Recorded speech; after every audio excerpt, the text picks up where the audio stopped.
Bienvenidos a El Derecho en el Aire, el podcast jurídico de Clinuca, donde el único juicio injusto es no sintonizarnos. Comenzamos en 3, 2, 1. Muy buenas tardes a todas las personas que estén en las ondas escuchando un nuevo episodio del Derecho en el Aire. Desde la Clínica de la Universidad de Cádiz procuramos, como en cada episodio, responder de manera profesional a vuestras cuestiones y preguntas que os planteáis en el ámbito jurídico. Para ello tenemos el placer de volver a entrevistar a Estefanía Arana Suaro, profesora de Derecho Financiero y Tributario en la Universidad Complutense de Madrid, doctora en Derecho Tributario y responsable del podcast jurídico durante su primera temporada. Sin más, somos Carlota Venega y Mercedes Larios y os damos la bienvenida a este espacio en el que el derecho está en el aire. En el episodio de hoy hablaremos con nuestra invitada sobre su trayectoria profesional y nos centraremos en el tema de su tesis doctoral acerca de la irrupción de la economía digital en el IVA, las plataformas digitales como sujetos pasivos plenos y sus obligaciones y responsabilidades que se le imponen y las soluciones que podrían equilibrar el sistema. Para explicar este tema en profundidad contamos con nuestra invitada. Bienvenida, Estefanía. Muchísimas gracias por estar aquí de nuevo y haberte prestado a dilucidar estas cuestiones. Hola Carlota, hola Mercedes. Bueno, para mí es siempre un placer, ¿no? Volver a pasar este ratito, tanto con vosotras como con nuestra audiencia. Para mí es un orgullo, ¿no? Que cada año contéis conmigo. Porque bueno, es como volver a casa, ¿no? El nacimiento de este podcast para mí fue algo súper enriquecedor y que me dio muchísimas alegrías. Y bueno, que vosotras continuéis en el sendero del mismo y haciéndolo crecer, para mí, bueno, es algo súper bonito y os estaré siempre súper agradecida, ¿no?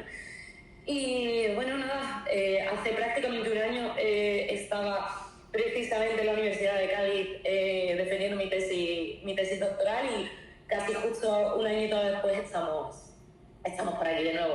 Así que para mí volver aquí es siempre bueno, pues algo que me hace muy feliz. Bueno, de nuevo bienvenida, Estefanía.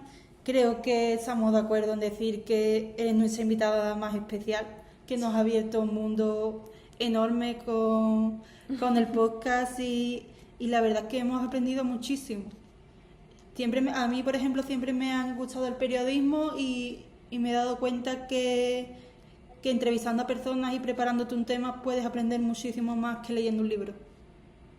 Totalmente de acuerdo contigo. Además, la abogacía no solo necesita conocimiento jurídico, sino también habilidades de comunicación, ¿no? Al final, me gusta decir que nos ganamos la vida hablando, prácticamente, expresando nuestro análisis jurídico, nuestra crítica jurídica o nuestro conocimiento jurídico, pero también tenemos que saber transmitirlo, ¿no? Entonces yo creo que es súper importante que desarrollemos esa habilidad y por supuesto que continuemos siempre con el foco en el objetivo que debemos tener todas aquellas personas que somos especialistas en una materia, ¿no?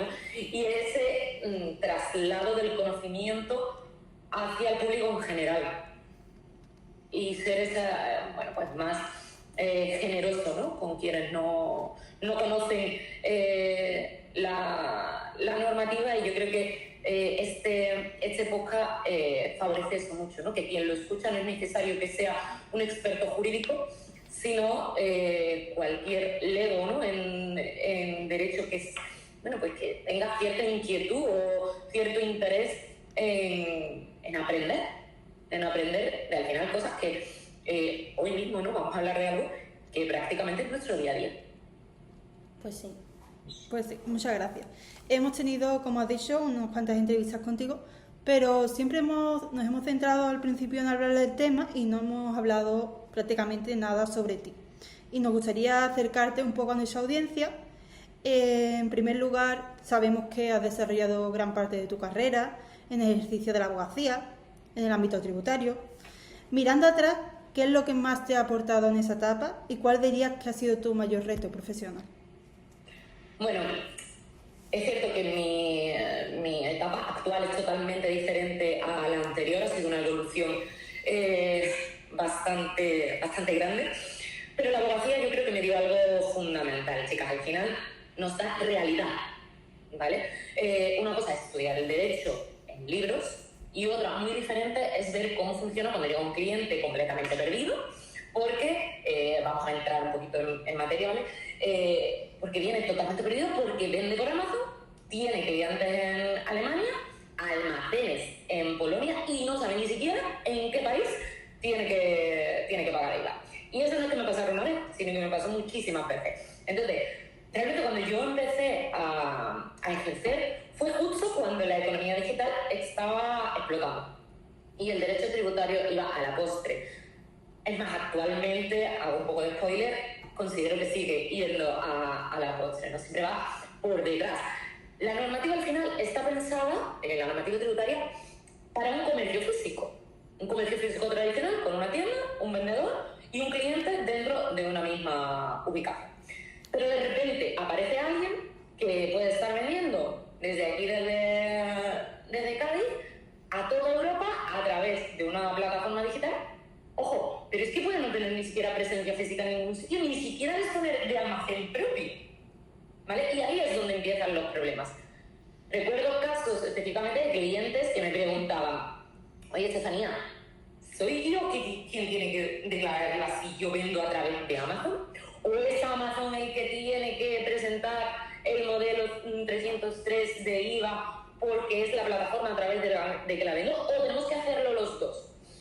Lo más llamativo es que muchas veces hacías esa consulta a la administración cuando comenzaba toda la vorágine normativa del cambio del IVA, y es que ni la propia administración te aportaba criterios totalmente claros para trasladarle al cliente. Y creo que el mayor reto fue precisamente esa inseguridad jurídica constante a la que asistíamos en ese momento, porque el IVA, la empresa en general, ellos tienen que saber a qué tenerse. El contribuyente, por principios generales del derecho tributario, tiene que tener seguridad jurídica y tiene que conocer fácilmente sus obligaciones tributarias. Y al mismo tiempo, durante esa etapa y con toda esa incertidumbre, fue cuando se despertó mi interés investigador, ¿no? Me di cuenta que no estábamos ante un problema técnico aislado, sino realmente ante un cambio mucho más profundo, que era cómo la digitalización estaba obligando a replantearnos, ¿no?, las categorías clásicas del derecho tributario a las que estábamos acostumbrados. Como dijiste antes, hace apenas un año estabas haciendo la tesis de la que asistíamos, una tesis increíble, como todo lo que hace. Y ahora pues eres profesora titular en la Universidad Complutense de Madrid. ¿Qué te motivó a tomar ese camino y cómo viviste esa transición? Bueno, en primer lugar, aclarar, ¿no? La figura actual que tengo en la Complutense de ayudante doctor, titular, es un pasito más, pero sí, es el objetivo, ¿no?, a medio plazo, mejor dicho. Y bueno, la transición, Mercedes, fue bastante natural, ¿no? Porque surgió precisamente de lo que os comentaba, esas dudas, ¿no?, que veía todos los días en el despacho. Cuanto más trabajaba con plataformas digitales y con e-commerce o con dropshippers, que es una tipología concreta de comercio electrónico, más me daba cuenta de que había muchísimos problemas reales, pero todavía poca reflexión jurídica profunda sobre ellos y muchísimo menos soluciones, ¿vale? Y además es que me parecía fascinante porque en el fondo estábamos hablando de preguntas, ya no solo lo que acabamos de decir, sino que iba mucho más allá. ¿Hasta dónde puede llegar el legislador en este sentido? ¿Qué límites tiene una ficción jurídica como la que vamos a comentar más tarde? ¿Estamos sacrificando principios de derecho clásico tributario en favor de la eficacia recaudatoria de la administración? Ahí fue cuando nació mi tesis, ¿no? Y casi al mismo tiempo tuve la oportunidad, ¿no?, de empezar a dar clases en la Universidad Complutense de Madrid. Sinceramente ahí fue cuando descubrí mi vocación docente y que el mundo de la academia pues era era mi sitio, ¿no? Porque al final me permite unificar tres cosas que bueno, disfruto muchísimo, ¿no? La investigación, el análisis crítico y el contacto con el estudiantado que al final forman parte de la economía digital. Entonces, yo creo que el aula es uno de los mejores sitios para aterrizar, ¿no?, estos temas y explicarlos a un estudiantado que ya de por sí es nativo digital, ¿vale? Yo en su día no lo era, me adapto como millennial que soy, pero mis estudiantes al final, mis alumnos, son nativos digitales, y todo esto, al trasladarlo, me ha ayudado muchísimo, ya no solo como docente, sino como investigadora. Te queríamos preguntar, porque muchos estudiantes en el grado de Derecho llegan al final del grado sin tener claro qué rumbo tomar. Desde tu experiencia, ¿qué consejo le darías? Bueno, el primero y que me hubiera gustado que me lo hubieran dado a mí cuando finalicé es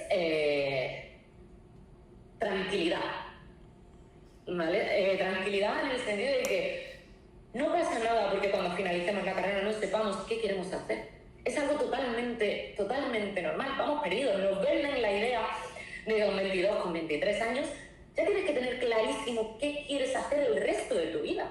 Y la realidad es que nadie realmente lo tiene claro, sino que prueba y a ver si hay suerte. Es la realidad, ¿vale? Entonces, además, el derecho tiene un problema y una ventaja al mismo tiempo, y es que nos abre muchísimas puertas. Puedes dedicarte al despacho, a empresa, a hacer posiciones como tiene pensado Mercedes, consultoría. Un abanico enorme tenemos por delante, y todo eso al principio pues normal que nos abrume. Mi consejo siempre es no obsesionarse con aceptar a la primera. Las carreras profesionales ya no son lo que eran, que yo empezaba como penalista y acababa el resto de mis días como penalista, ¿vale? Por ejemplo. Es más, los perfiles profesionales más interesantes hoy suelen mezclar experiencias muy diferentes.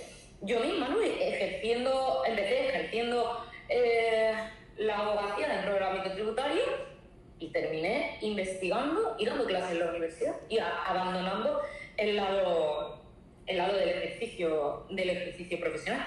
Y creo que precisamente esa mezcla entre práctica y academia me ha dado una visión mucho más rica y mucho más completa del ámbito jurídico. Y también les diría que, bueno, que al final eso es aquello que te despierta más curiosidad en la carrera. Hay temas que no estudias solo para aprobar, sino que estudias o que estás leyendo sin que nadie te obligue. Pues ahí tenemos una pista de dónde podemos comenzar, ¿no?, a forjar nuestro futuro. Pero, insisto, no nos frustremos porque el primer camino no funcione. No pasa nada. El virar hacia otro camino siempre probablemente traiga cosas positivas, y la experiencia anterior va a enriquecer a la experiencia posterior. Sí. Muchas gracias. Vamos a centrarnos ahora un poco en el tema que vamos a tratar, que es el IVA y el comercio electrónico. Como nos han mencionado con anterioridad, vivimos en plena transformación digital y un auge del comercio electrónico. ¿Crees que el derecho tributario, especialmente el IVA, está consiguiendo adaptarse a esta nueva realidad o va siempre un paso más detrás? Mercedes, claramente lo decía al inicio, por desgracia, claramente va por detrás. Lo que pasa es que ahora sí siento que está intentando como correr muchísimo, ¿no?, para alcanzar a la realidad digital que tenemos actualmente. Pero al final, como hemos comentado al inicio, el IVA nació pensando en una economía física, pero la economía digital rompe totalmente el esquema que teníamos hace 20 años, ¿no? Hoy podemos estar ahora mismo desde casa y coger el teléfono y a golpe de clic comprar una camiseta o un vestido por el Shein, o unos auriculares en AliExpress, o reservar un apartamento en Airbnb, o contratar un servicio en una empresa situada en Irlanda o en Estados Unidos.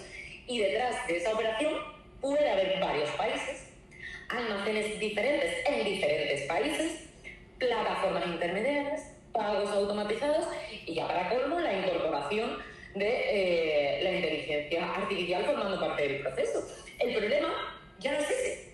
El problema es que muchos conceptos del derecho tributario no encajan bien en lo que estamos viviendo. Por ejemplo, conceptos de establecimiento permanente, lugar de realización de la operación o incluso quién debe considerarse realmente vendedor, que todo esto determina pues la tributación en el ámbito del IVA, se desdibuja totalmente con la economía digital. Por eso la Unión Europea ha tenido que reaccionar a través de reformas bastante, para mi punto de vista, intentando ser rompedoras, pero quedándose siempre por detrás de lo que se necesita. Y desde 2021, a través de ese paquete de comercio electrónico, pues vivimos en esa vorágine normativa que estamos en continua adaptación. Pero aún así, bajo mi punto de vista, seguimos viviendo muchísima tensión entre los dos objetivos que debería tener este nuevo escenario tributario. Por un lado, una recaudación eficaz, porque al final es el objetivo de la administración tributaria, pero ¿dónde está el respeto de los principios clásicos del derecho tributario? Y ese equilibrio, pues, no siempre es tan sencillo, ¿no? Y ahí es donde tiene especial interés, pues la investigación.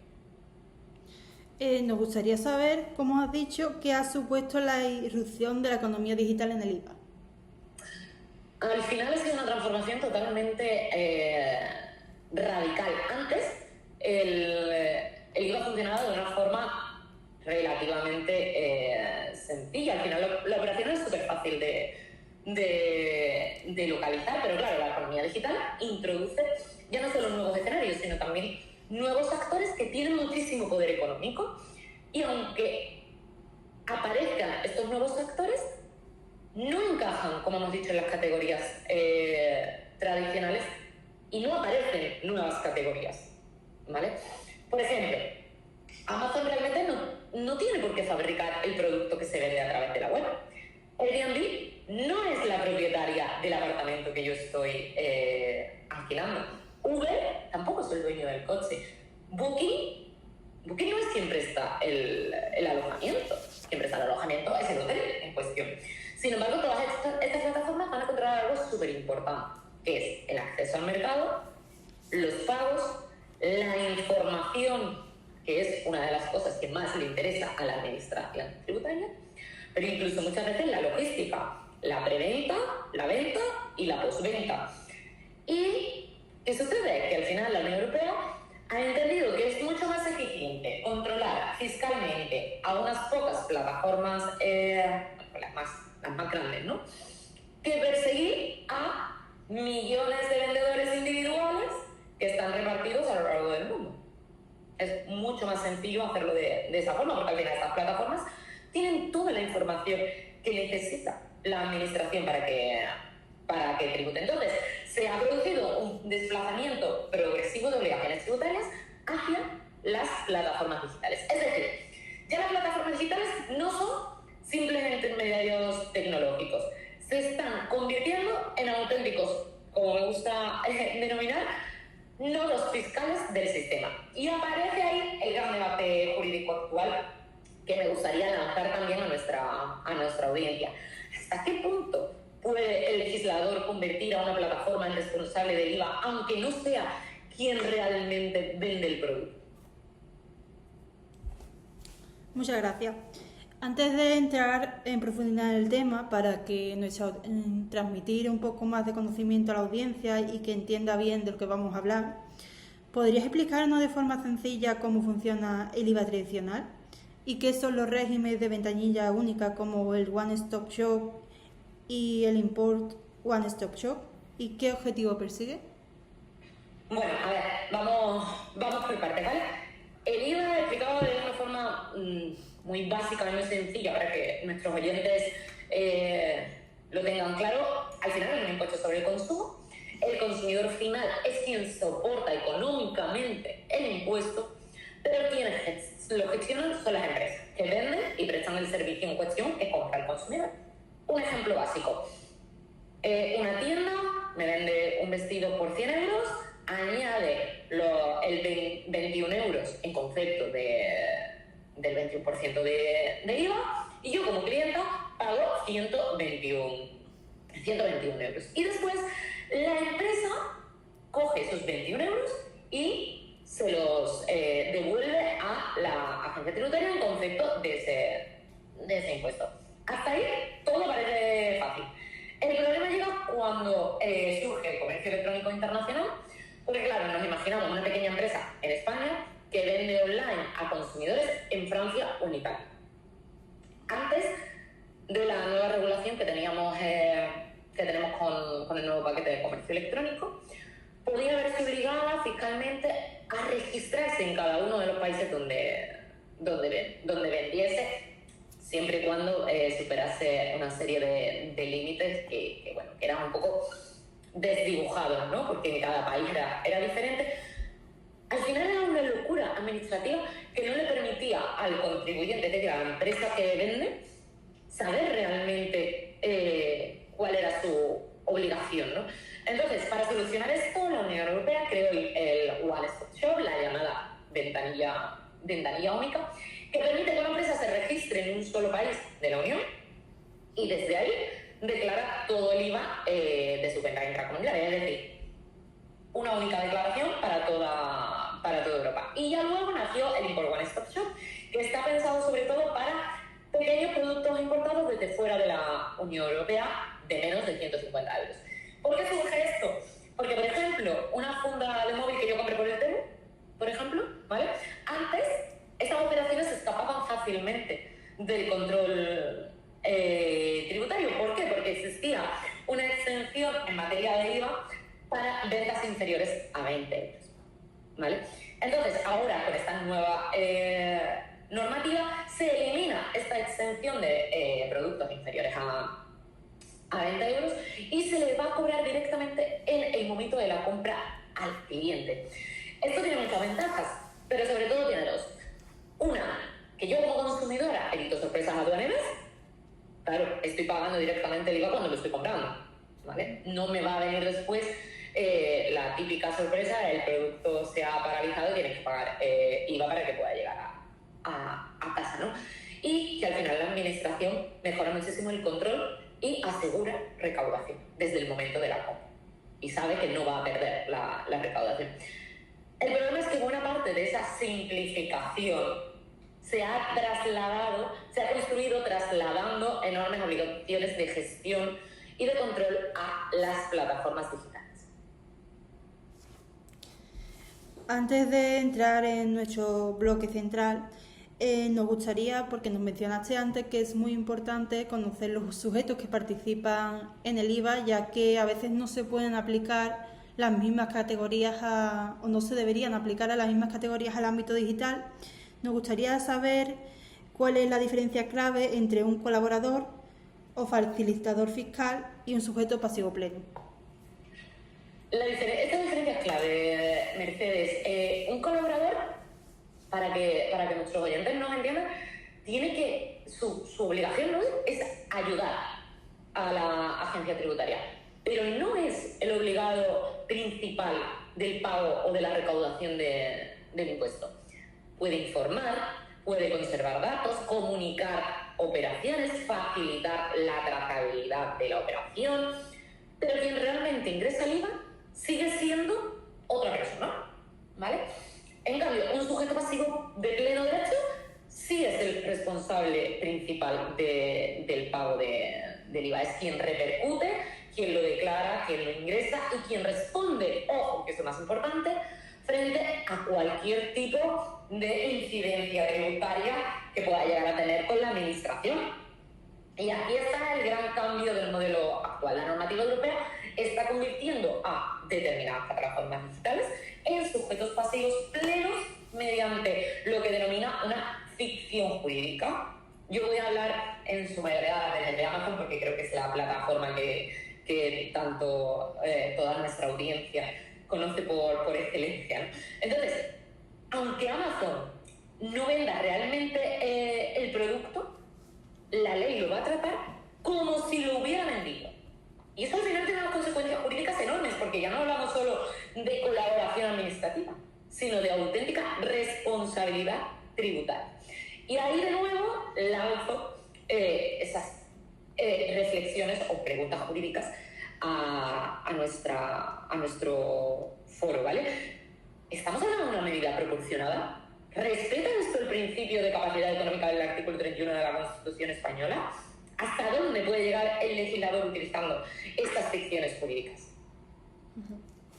Como nos has dicho, se está convirtiendo las plataformas digitales en sujetos pasivos plenos, mediante, como has dicho, una ficción jurídica.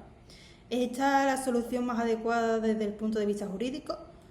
¿O sería mejor tratarlas como facilitadores con obligaciones específicas? A ver, si soy sincera, creo que la solución actual está más enfocada al punto de vista recaudatorio, ¿vale?, que a otro punto de vista, la verdad. Pero resulta bastante discutible desde el punto de vista jurídico. Porque claro, para la administración es evidente, es muchísimo más sencillo controlar a Amazon o eBay que perseguir a millones de vendedores individuales que venden a través de Amazon. El problema es que muchas plataformas no realizan realmente el hecho imponible. Lo he dicho antes, Airbnb no presta el alojamiento. Amazon Marketplace no vende el producto en la mayoría de las ocasiones. Simplemente facilita que terceros operen dentro de sus plataformas. Y aún así, el legislador europeo está diciendo, oye, te voy a tratar fiscalmente como si tú hubieras realizado la operación. Eso es esa ficción jurídica de la que hablamos. Una ficción jurídica puede ser útil en este escenario, pero debe tener límites. Porque si ampliamos demasiado el concepto de sujeto pasivo, corremos el riesgo de desdibujar los principios básicos de derecho tributario. Por eso, personalmente, creo que sería más coherente reforzar la figura del facilitador fiscal. Es decir, otorgarles obligaciones más potentes de información que favorezcan la trazabilidad, que favorezcan un reporting automatizado al segundo, un reporting más digital, deberes de colaboración más potentes con la administración tributaria y, bueno, incluso ciertas funciones recaudatorias si queremos ampliar un poco, pero sin convertir automáticamente a la plataforma en responsable de pleno derecho de toda la operación, sobre todo cuando no tiene un control absoluto de la misma, porque al final no tiene control sobre el vendedor, el producto, el precio o la ejecución final de la entrega, y ahí es donde tenemos el problema. Y, como has dicho, al convertirlos en responsables de pleno derecho, ¿hasta qué punto es compatible este modelo con los principios de proporcionalidad y capacidad económica? ¿Y cumple el triple test que exigen el Tribunal de Justicia de la Unión Europea y el Tribunal Constitucional? A ver, realmente es el problema o el núcleo jurídico más interesante del debate. El principio de proporcionalidad exige que cualquier medida supere 3 niveles. Para que nuestra audiencia lo entienda, vamos a decirlo de una forma muy sencilla. El primero, tiene que ser una medida adecuada. Segundo, que sea necesaria. Y tercero, que sea equilibrada. Es ese triple test, ¿no?, de proporcionalidad que mencionabas. Vamos a poner un ejemplo sencillo, que yo creo que así se ve mejor. Si una administración quiere combatir el fraude en una plataforma digital, convertir a Amazon en responsable del IVA puede ser una medida adecuada. O sea, primer check, podemos hacerlo. Evidentemente, facilita muchísimo el control. Pero la gran pregunta jurídica es, segundo check, ¿qué tendríamos que hacer? ¿Era necesario llegar tan lejos? ¿No existirían medidas menos intensas que podríamos utilizar y llegar al mismo fin? Tercer nivel, el equilibrio. Muchas veces la plataforma acaba respondiendo por errores o fraudes cometidos por los vendedores, sobre los que ella no tiene control. Y ahí es donde para mí empiezan las dudas serias de proporcionalidad. Pero claro, ya no es solo el principio de proporcionalidad. ¿Qué sucede con el principio de capacidad económica? El artículo 31 de la Constitución exige que exista una conexión razonable entre obligación tributaria y manifestación real de riqueza. Pero pensemos en un ejemplo, un vendedor que vende un producto por 300 euros en Amazon, quizá de esos 300 que se ha vendido a través de Amazon, es que Amazon solo tiene una comisión de 20 euros. Sin embargo, va a acabar asumiendo obligaciones fiscales vinculadas a toda la operación. Y ahí es donde se produce esa desconexión entre capacidad económica real y responsabilidad tributaria asumida. Y creo que ese es uno de los grandes puntos débiles del modelo actual. Como nos has hablado, nos gustaría saber qué tipo de obligaciones concretas se imponen hoy a las plataformas y cómo se justifica, como has dicho antes, que tengan que responder incluso por errores de los vendedores. Sí, al final la plataforma pueden verse obligadas a conservar durante años información como identidad del vendedor, localización del consumidor, importe de la operación, medio de pago. Es decir, toda la trazabilidad de la operación digital completa. Y claro, la justificación fiscal es bastante pragmática. La administración entiende que la plataforma tiene capacidad tecnológica, acceso a esos datos, automatización y una posición estratégica dentro de la economía digital. Y eso es totalmente cierto, aquí no podemos discutirlo. Pero jurídicamente, aquí la plataforma no tiene por qué controlar todos los elementos esenciales de la operación. Es que a lo mejor Amazon no conoce realmente el valor real del producto, sino que se fía, hablando coloquialmente, de lo que le indica el vendedor. O a lo mejor no tiene por qué, porque existen varios modelos de venta a través de Amazon, a lo mejor no controla el envío y se está basando en información que puede o no ser correcta que le aporta el vendedor. Y aún así va a responder fiscalmente. Esto acerca mucho el sistema a una lógica de responsabilidad que podemos denominar casi objetiva. Es decir, no estoy respondiendo por una conducta propia, sino por ocupar una posición estratégica dentro de un mercado. Y ahí es donde empieza la tensión con estos principios clásicos, ¿no? del derecho tributario. Porque realmente se está grabando algo que no es capacidad económica. Como nos estás comentando, existe una gran lista de obligaciones que tienen que realizar las empresas. Nos gustaría saber si existe alguna diferencia entre las grandes plataformas como Amazon y las pequeñas empresas o pymes tecnológicas. ¿Puede este modelo perjudicar de alguna forma a las más pequeñas y favorecer la concentración del mercado? Claro, es que de hecho creo que ese es uno de los efectos menos comentados, ¿no? De todo este cambio de escenario. Formalmente podemos pensar que, oye, la normativa es igual para Amazon que para una pequeña startup que acaba de surgir como un marketplace, pero materialmente están en las mismas condiciones. Claro, Amazon tiene un equipo jurídico internacional gigantesco, departamentos fiscales probablemente centrados en analizar los cambios tributarios que le pueda llegar a afectar. Inteligencia fiscal de último nivel para favorecer todo esto, automatización. Es que Amazon tiene una infraestructura que una pequeña startup no va a tener, o que por lo menos al inicio de su trayectoria no va a tener. Asumir estas obligaciones para ella, realmente, bueno, para Amazon también lo es, ¿no? Pero para una pequeña pyme es realmente súper costoso. Adaptar un software, implementar sistemas de verificación, gestionar la ventanilla única, tanto el por One Stop Shop como el One Stop Shop, almacenar toda esta documentación, responder a cada fallito con la administración.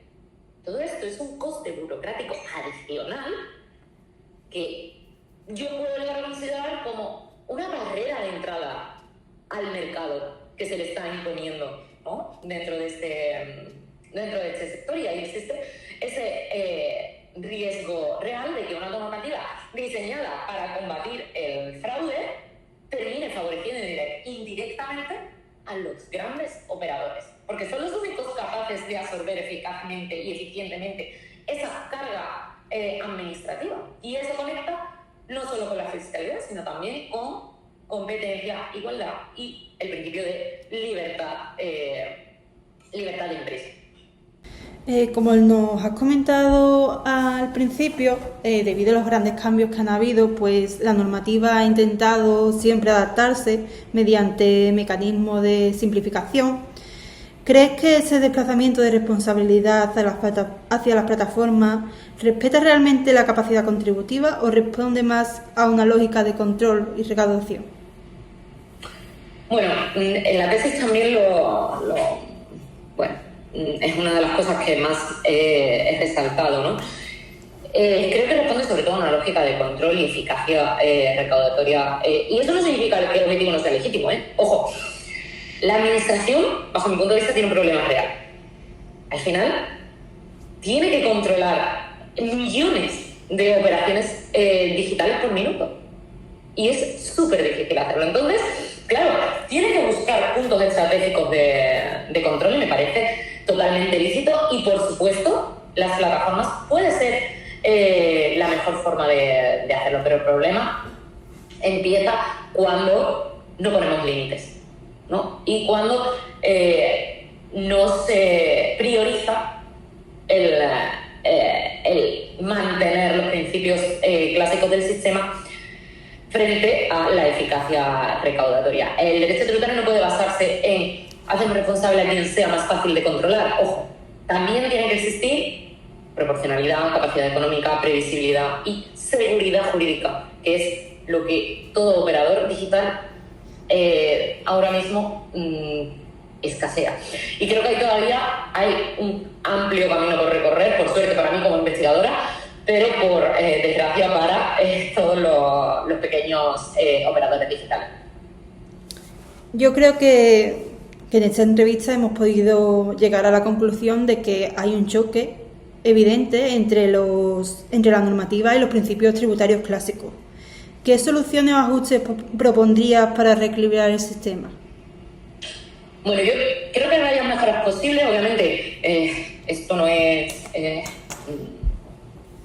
100%, digamos, el camino a seguir, ¿no? Pero bueno, pueden ser frentes a los que podemos asistir en lugar de esta ficción pura y dura, ¿no? que nos han impuesto. La primera sería diferenciar mucho mejor entre el tipo de plataformas, porque, como hemos dicho, no todas van a tener el mismo control sobre la operación. No es lo mismo si Amazon gestiona pagos, logística y almacenamiento que una pequeña plataforma que simplemente pone en contacto, ¿no? a los usuarios y que está empezando. Entonces, ahí yo creo que sería la primera cosa que tendríamos que delimitar, ¿no? Para que esta ficción jurídica funcionase. La segunda, dirigirnos más hacia la figura del facilitador fiscal. No convertir directamente a la plataforma en un sujeto pasivo de pleno derecho. Vale. Y también creo que debería existir más proporcionalidad en función del tamaño y capacidad operativa de la plataforma, porque no es razonable, como hemos dicho, exigir lo mismo a Amazon con una startup tecnológica pequeña. Y finalmente, creo que el futuro pasa por una fiscalidad cada vez más digitalizada, pero siempre intentando respetar los límites constitucionales, porque la eficiencia no puede convertirse en una excusa para vaciar de contenido los principios fundamentales de un sistema. Para terminar, nos gustaría saber si crees que este enfoque se va a trasladar a otras obligaciones o ámbitos del derecho tributario en el futuro. Claramente. De hecho, ya lo estamos viendo, por ejemplo, en plataformas de alquiler turístico, de movilidad, de crédito activos, economía colaborativa, incluso sistemas automatizados de intercambio de información fiscal. La tendencia es muy clara. La administración quiere apoyarse cada vez más en los grandes intermediarios tecnológicos, porque claro, es que concentran una vasta cantidad de datos y al final permite controlar muchísimo mejor la economía digital. Desde el punto de vista práctico, tiene todo el sentido del mundo, pero jurídicamente tenemos que ser más prudentes, porque si vamos a esa lógica demasiado lejos podemos terminar transformando totalmente el modelo clásico, ¿no? del derecho tributario, y es un riesgo. Agradecemos a nuestra invitada, Estefanía Arana, de nuevo por dedicarnos su tiempo para explicarnos los cambios que supone. Ha sido un enorme placer tenerte de vuelta y entrevistarte. Esta siempre será tu casa y pues volverás en cada temporada. Yo siempre que me invitéis, ya sabéis que contáis conmigo. Espero que, bueno, que se haya entendido un poco lo que quería trasladar. Ya no solo quería trasladar a la audiencia la nueva normativa, ¿no? Sino que quería trasladar un poco reflexión, ¿no? Para que pensemos todos un poco si el camino que estamos llevando dentro del sistema tributario en el ámbito de la economía digital es el adecuado, o tendríamos que intentar, bueno, pues situarnos un poco por delante, ¿no? del cambio tecnológico, antes de que nos pille el toro, como solemos decir, por nuestra tierra.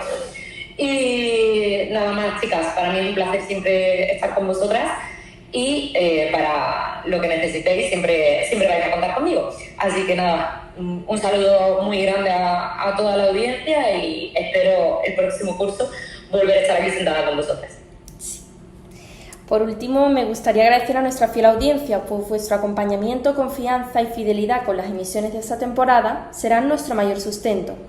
Sin más, hasta la próxima entrega del Derecho en el Aire, el podcast de la Clínica Jurídica de la Universidad de Cádiz, en el que continuaremos explorando juntos los intrincados caminos del derecho.